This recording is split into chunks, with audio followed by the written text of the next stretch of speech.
Has it ever happened to you that one morning when you wake up, feel so energetic, positive, powerful, determined, you will be conquering the day?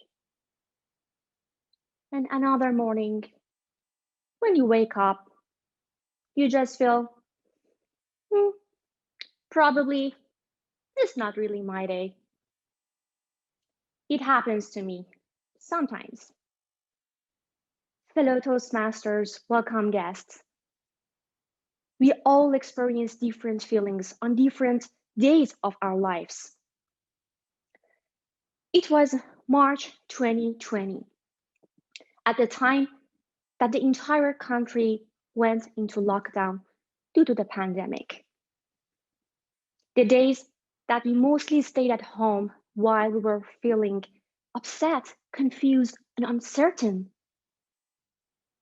One of those days, just a couple of days before the spring, one day, my daughter came to me and she showed me a book that her teacher had read to them in an online class for the school. Let me show you the book. Tiger's Day, a book of feelings by M.H. Clark. I looked at the book while I was creating the most cruel, ugliest judgment of mine. Seriously, what's that? Toddler's book? But I didn't say a word.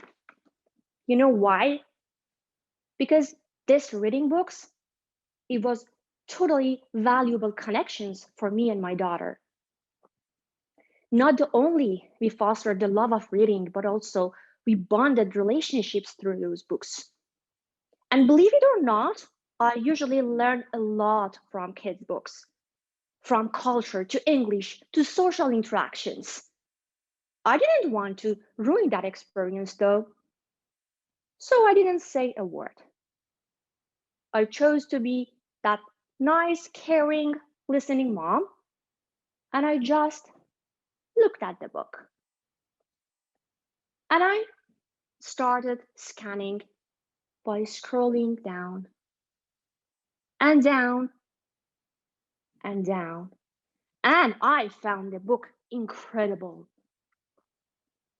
You know what? On those days, I too was feeling under the weather.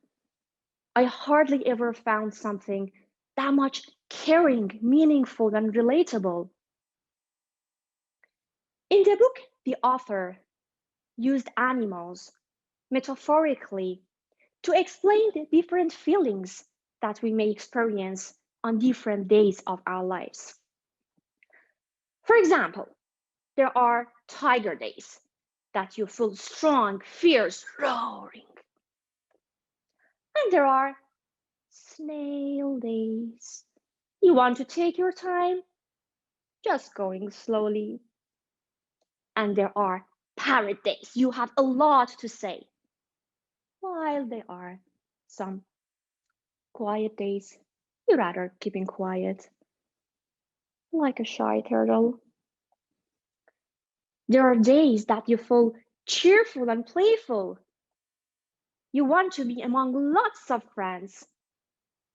And there are days that you rather to be alone, just by yourself, or maybe need some extra cuddle.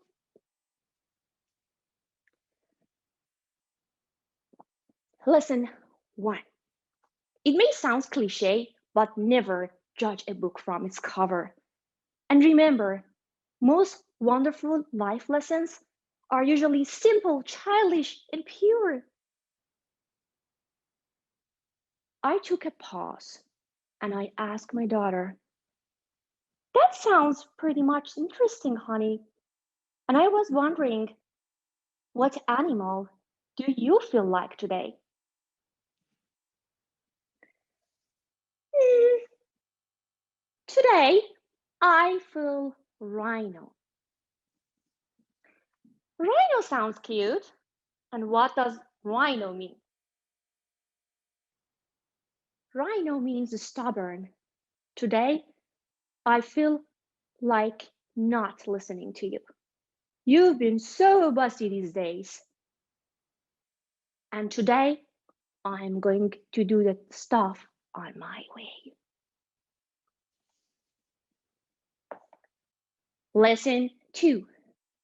When you're going to ask somebody's genuine feelings, especially a loved one, just think twice.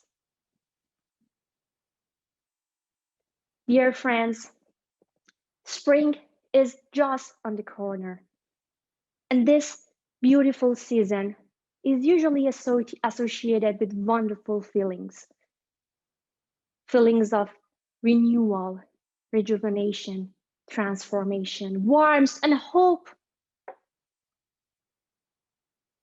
But some of us don't feel like we should.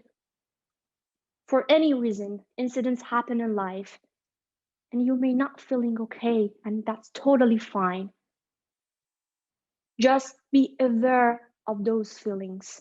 Accept them, embrace them. Try to look for ways for transmutation of those negative emotions and turn them to willful feelings.